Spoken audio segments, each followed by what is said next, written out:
Miami was once a simple promise. It was sunshine for everyone. It was beautiful beaches, open to all. The city offered a vibrant, accessible nightlife that pulsed with energy. Little Havana, South Beach. People from all over the world came for the unique blend of cultures, the Art Deco architecture, the feeling that you could be part of something exciting without needing a platinum credit card. The city's identity was built on this democratic ideal of paradise. Artists, families, dreamers could find a home under the warm Florida sun. The postcards told a true story of colorful streets and endless summer days. Now, fast forward to today, to 2025. The picture has dramatically changed. That same sunshine now seems to filter through a forest of exclusive luxury high-rises. The once open beaches are now flanked by private clubs and prohibitively expensive hotels. The casual, come-as-you-are nightlife has been replaced by velvet ropes, guest lists, and astronomical prices for a single drink. A simple cocktail on Ocean Drive can now cost you $30. Parking your car for a day at the beach can run you a staggering $100. This isn't the Miami of postcards anymore. It's a city that feels increasingly like a private playground for the ultra-wealthy. This transformation from an accessible paradise to an exclusive enclave is pushing out the very people who gave the city its soul. The artists, the service workers, the families who have lived here for generations. They are finding it impossible to keep up. Rents are skyrocketing, and the cost of living has become unsustainable for anyone not working in high finance or technology. The city that was once a melting pot is now at risk of becoming a monoculture of wealth. The vibrant, diverse communities that defined Miami are being systematically dismantled, replaced by a transient population of high rollers and investors. The shift isn't just about money, it's about a fundamental change in the city's character. The laid-back, spontaneous energy is being replaced by a curated, transactional experience. Everything feels like it's for sale to the highest bidder. Influencers now roam the streets, not to capture the city's authentic culture, but to showcase a lifestyle that is unattainable for most. The focus has shifted from community and culture to commerce and exclusivity. This new Miami is polished, pristine, and incredibly expensive. We will examine the receipts, the data, and the stories behind this startling evolution. Some people are starting to call Miami the next Las Vegas. On the surface, you can see why. Both cities are magnets for tourism, entertainment, and big spending. Both boast world-class hotels, celebrity chef restaurants, and a nightlife scene that goes until dawn. However, the comparison to Las Vegas carries a more ominous tone. When you look closer, is it truly a compliment, or is it a stark warning? Las Vegas has a long and well-documented history of prioritizing high rollers and corporate profits over the well-being of its local residents. The city's economy is notoriously dependent on the whims of tourism, creating a boom and bust cycle that leaves the working class vulnerable. The very infrastructure of Vegas was built to serve the casinos and resorts, often at the expense of community spaces and affordable living. When people compare Miami to Vegas, they are also highlighting this dangerous trajectory. They are pointing to a model where the local population becomes a service class for a wealthy transient clientele. It's a model where the cost of living is driven up by tourism, pushing out the essential workers who keep the city running. From teachers to hotel staff, the people who build the foundation of a community can no longer afford to live in it. The soul of the city gets smaller and more distant.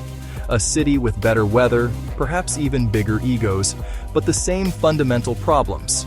The answer to this question will determine who Miami is truly for in 2025 and beyond. From Art Deco to Billionaire Row. Not long ago, the very image of Miami was inseparable from its Art Deco past. Think of the pastel-hued facades, the low-rise buildings lining Ocean Drive, geometric decorative motifs, and neon signs lighting the night. This architectural heritage wasn't just a backdrop. It was the city's soul.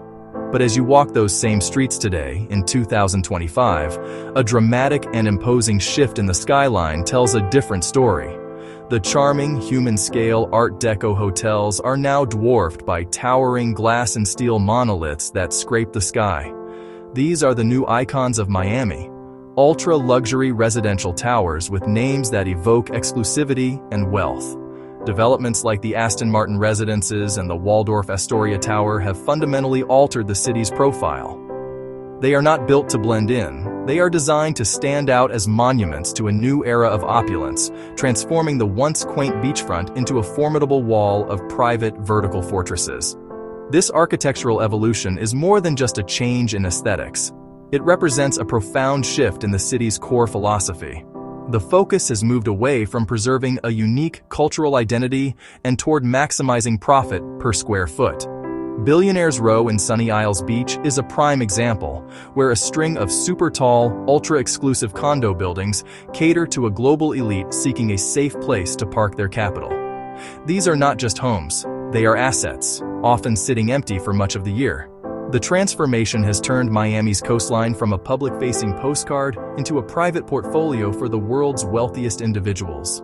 The result is a city that feels increasingly stratified.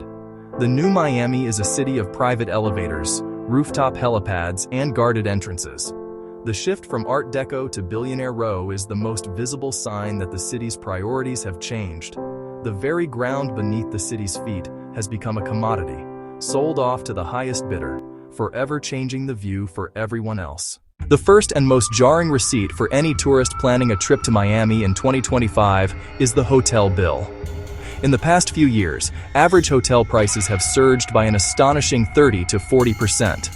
It's a reflection of the city's aggressive push towards the luxury market, leaving budget-conscious travelers and mid-range travelers with dwindling options. The Airbnb market in Miami has spiraled out of control. While the nightly rate might initially seem appealing, it's the hidden fees that deliver the final blow to your wallet. Outrageous cleaning fees that can equal the cost of a one-night stay, ambiguous service fees, and local taxes can easily double the advertised price. Tourists are left feeling deceived, trapped by non-refundable policies. The message is clear. Miami is no longer competing with other Florida beach towns. It's competing with global luxury destinations like Monaco and St. Bart's. The quintessential Miami experience, a day spent on its world-famous beaches. The most significant and frustrating new cost for many visitors is parking. Parking lots and garages that once charged a reasonable flat rate for the day now employ aggressive surge pricing. Once you finally made it to the sand, the costs continue to mount. Renting 2 chairs and an umbrella for the day can easily set you back another $60 to $100. A bottle of water can cost $8, a beer $15, and a cocktail $25 to $40. You are no longer just a visitor enjoying the beach. You are a captive consumer in a high-priced entertainment zone.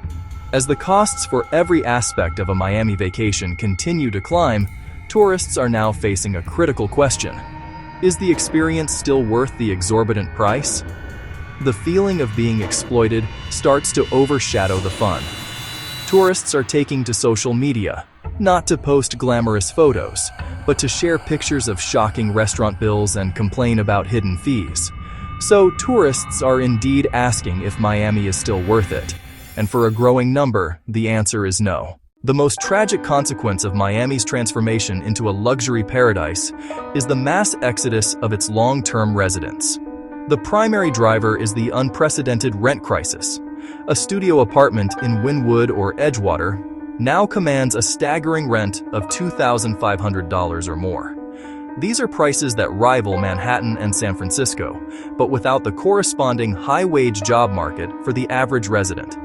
People who have built their lives in Miami are now receiving lease renewal notices with rent hikes of 50%, 70%, or even 100%. Faced with these insurmountable costs, locals are left with no choice but to pack their lives into U-Haul trucks and leave.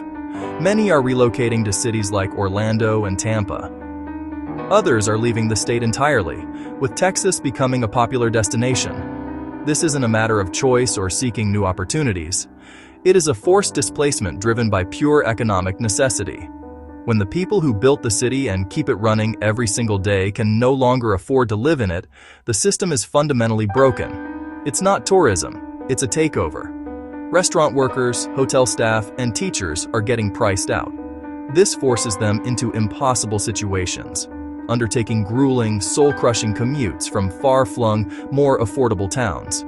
Hospitals are struggling to retain nurses who are lured away by cities with a more reasonable cost of living. The city is being hollowed out from the inside, leaving behind a beautiful but empty shell. Clubs that were open to everyone are now VIP only.